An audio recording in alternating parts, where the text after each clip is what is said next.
Welcome back. It's July, National Grilling Week, so I decided to do some spare ribs on the Weber kettle.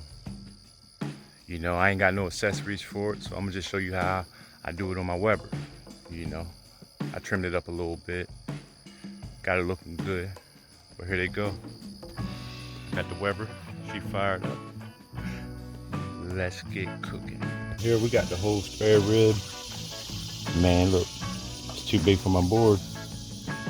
But hey, we're gonna make it work.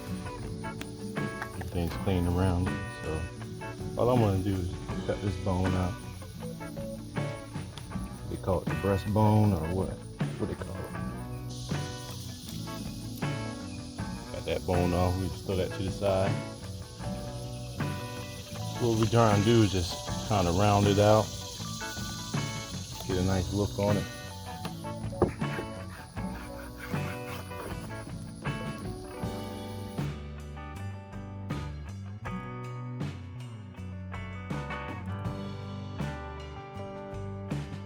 We're gonna box it off at the end right here.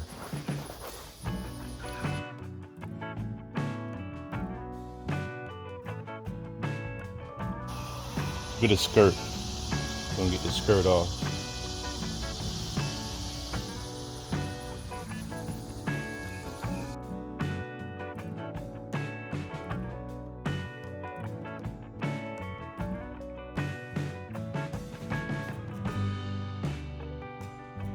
Today I'm gonna try something new. I know backyard cooking.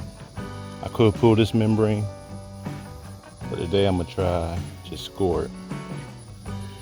That's what they do. Get the score down this way. They say restaurants only do this because they're cooking so many ribs. Flip her over. See if there's anything I need to trim there. But this is the whole spare rib, you know. I could trim this down to St. Louis, just cut that off right there. But no, I'm gonna leave it whole this time. Cut some of this off. You know, most of this fat is rendered down. Don't want to cut that. Just trim it a little bit. Back with some mustard. Not for flavor, just to get it to stick. Rub that everywhere. And I'm not too worried about seasoning the bottom. It might burn up. Season it up.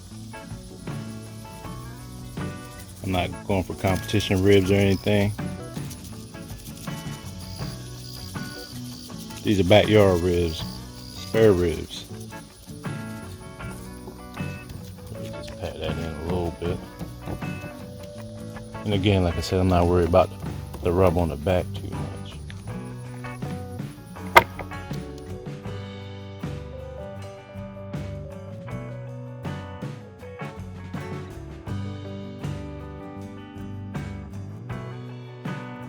Just try to kind of get it everywhere.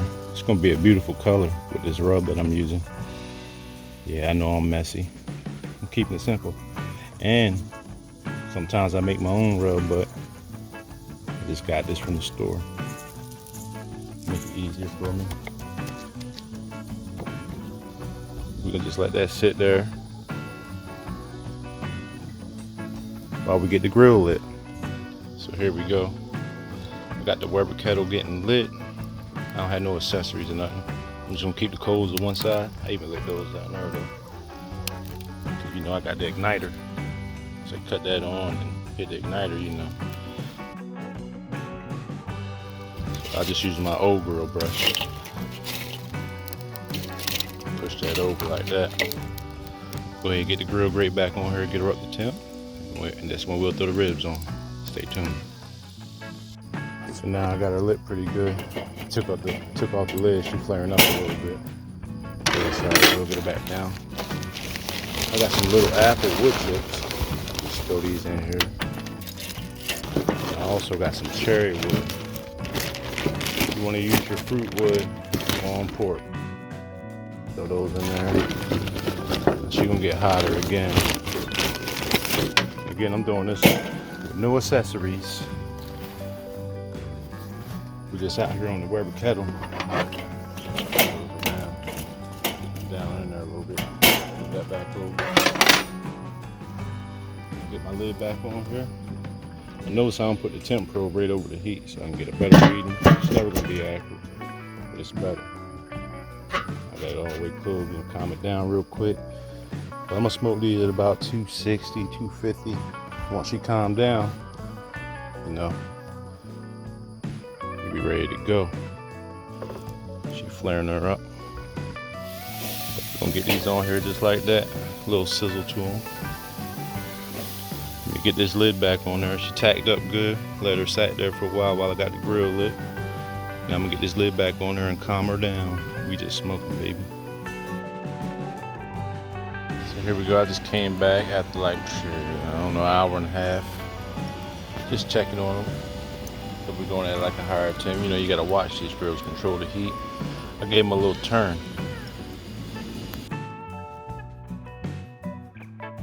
We're back out here 3 hours in. This is the point where we decide if we want to wrap or we just gonna go, you know, without the wrap. And I haven't been spraying these a lot. I see a lot of people spray them, tearing it dry, but these look good to me. No spraying, nothing. So I think I'm gonna let these go. We got good drawback showing. I'm gonna just let these go.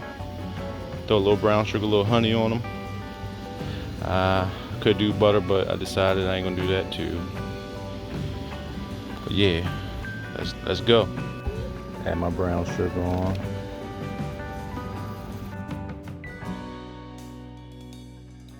Here we go, we add the honey. Hold on, Daddy's making a cooking video. Y'all wanna hear what my distractions are in the background? Problems of a YouTuber. Daddy. Is Daddy cooking ribs? Daddy. I said I had to record and you were talking. Daddy. Yeah. Daddy. And then Daddy. Bear. I'm in a juice box. To him. The juice box, yeah. Let Daddy cover his grill. And here we are after 2 more hours with the, you know, the brown sugar and the honey. So I just went ahead and added my glaze. You know, let that go about 20 minutes. Let it set up. And I say we done. We back out here. We're gonna check on the ribs. And we're going in. Yep, and we're going in. It's a little hot. Here we go. Back up the grill hot. Boom. There you go. Some ribs, I'm gonna call them done. We let them glaze, go for about 15-20 minutes. We'll pull them off, get them wrapped up, let them rest. Then we'll cut in and see what they're like. The bone fell out, look at that. Cut the bone.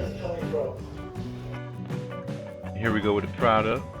You know, and look at them, you see these ribs ain't take as much smoke as I thought they would, but hey man, they taste like barbecue, they taste real good. They got some smoke in them. But yeah, these might be some of the best ribs I ever made. Some spare ribs, look at that. It's nice and juicy. Subscribe, hit that notification bell. It's HauseBBQ, baby.